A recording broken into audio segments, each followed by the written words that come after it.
Hello friend, I hope you all are doing well. हम लोग previous video में economics, polity, geography, environment, ancient and medieval का books and best strategy and best books and how to read techniques के बारे में जाना, discuss किया और न्यू मेथड सीखने का कोशिश किया। आज हम लेके आए हुए हैं फाइन आर्ट्स का क्लास 11 का ये एनसीईआरटी बुक। इसके बारे में देखेंगे और इससे पढ़ने का नया टेक्निक जानेंगे। So let's start.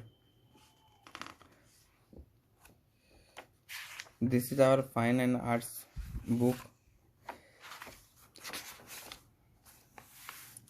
There is total 8 chapter. इसमें टोटल 8 चैप्टर है। इस 8 चैप्टर में हम लोग को after completing ancient and medieval को हम लोग जो कंप्लीट किए उसको कंप्लीट करने के बाद ही इस 8 चैप्टर को पढ़ा जाएगा। उसके बाद इसे समझने का कोशिश किया जाएगा कि ये और उससे कोरिलेट किया जाएगा कि एंशिएंट में हम लोगों ने पढ़ा था Maurya period, Indus Valley civilisation, Harappan civilisation, तो उसका आर्ट्स फॉर्म कैसा था। मिडेवल में हम लोग ने पढ़ा था इंडो इस्लामिक कल्चर और टेम्पल एंड आर्किटेक्चर स्कल्पचर, तो उसमें ये पढ़ा था। तो उससे ये पता चलेगा कि कैसा वहाँ पर उसका इकोनॉमिक्स कंडीशन कैसा था और एक आर्ट्स एंड कल्चर कैसा था। उस 8 चैप्टर को कंप्लीट करने से पहले इस 8 चैप्टर को कंप्लीट करने से पहले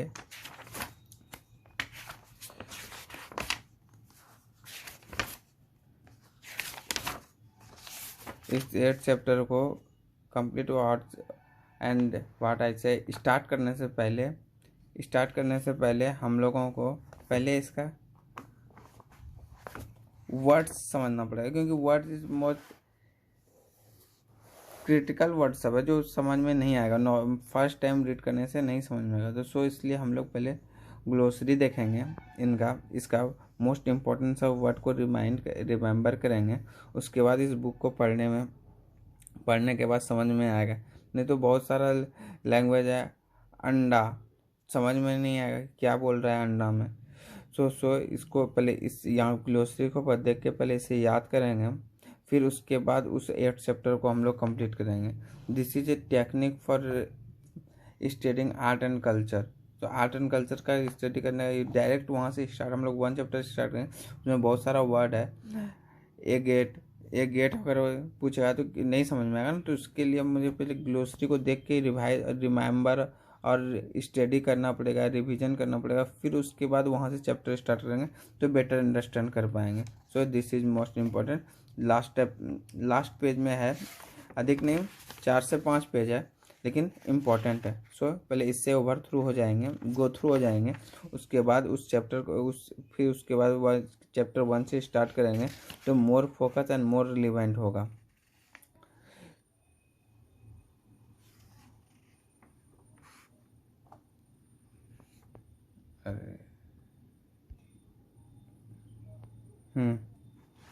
and next book is art and culture volume 1, हम लोग को कोचिंग के द्वारा मिला हुआ था। इसमें भी बहुत मोस्ट इम्पॉर्टेंट सब चीज़ है, मतलब कि जो और भी जितना भी फाइन आर्ट्स एंड कल्चर का बुक्स है उस सबको इसमें कोरिलेट करके इसमें एक साथ लाया गया है, जो बेस्ट है। आप देख सकते हैं चैप्टर्स सब,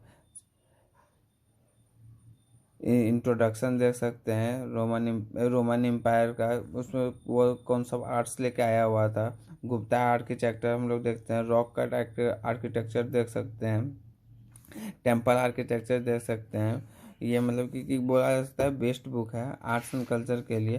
फाइन आर्ट्स के बाद ये काफ़ी हेल्पफुल रहेगा। आप लोग चाहे तो इसे प्रेफर कर सकते हैं, परचेज कर सकते हैं, अच्छी बुक है।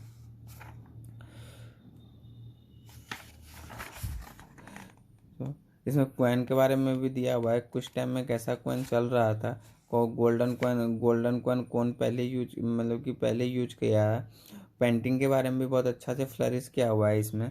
आप चाहे तो इस बुक को प्रेफर कर सकते हैं। इम्पोर्टेंट बुक्स है और काफ़ी ग्रैप्स है, काफ़ी डिटेल एनालिसिस किया हुआ है। सारा डांस फॉर्म बताया गया है इसमें, जैसे कुचिपुड़ी, उड़िया, मणिपुरी डांस, ऐसे बहुत सारा डांस इसमें फोक डांस का लिया गया है। इंडियन क्लासिकल म्यूजिक का भी लिया गया है। पोपेट्री भी लिया गया। पोपेट्री से पिछला साल क्वेश्चन आया हुआ भी था, वो भी इसमें मेंशन है। पोपेट्री कहाँ का कौन सा पोपेट्री कैसे कहाँ यूज होता है।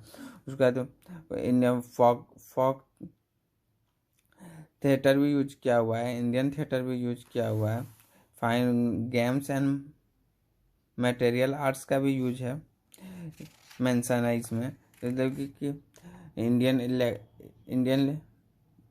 लिटरेचर के बारे में भी दिया हुआ है। अदर इंडियन लिटरेचर, संगम लिटरेचर के बारे में भी दिया हुआ है, जैसे और मॉडर्न तक कवर किया हुआ है। आप देख सकते हैं Indian literature after 16th century and modern India. Appendix भी दिया हुआ है। अपेंडिक्स तो मोस्ट इम्पॉर्टेंट है, कौन सा ट्रेवल्स कब आया था, सारा मेंशन है। आप चाहे तो देख सकते हैं इसको।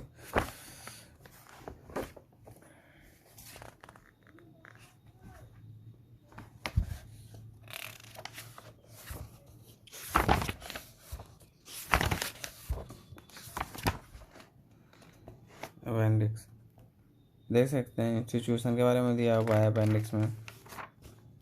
ये सब प्रीलिम्स बेस्ड है। मॉडर्न लॉ के बारे में दिया हुआ है। लीगल एंड जुडिशियल एक्सेप्ट दिया हुआ है। हिंदू फेस्टिवल के बारे में दिया हुआ है। इसी तरह ये बुक्स कवर होता है। इम्पोर्टेंट बुक्स है, आप चाहे तो इसे बाय कर सकते हैं। Thank you for watching this.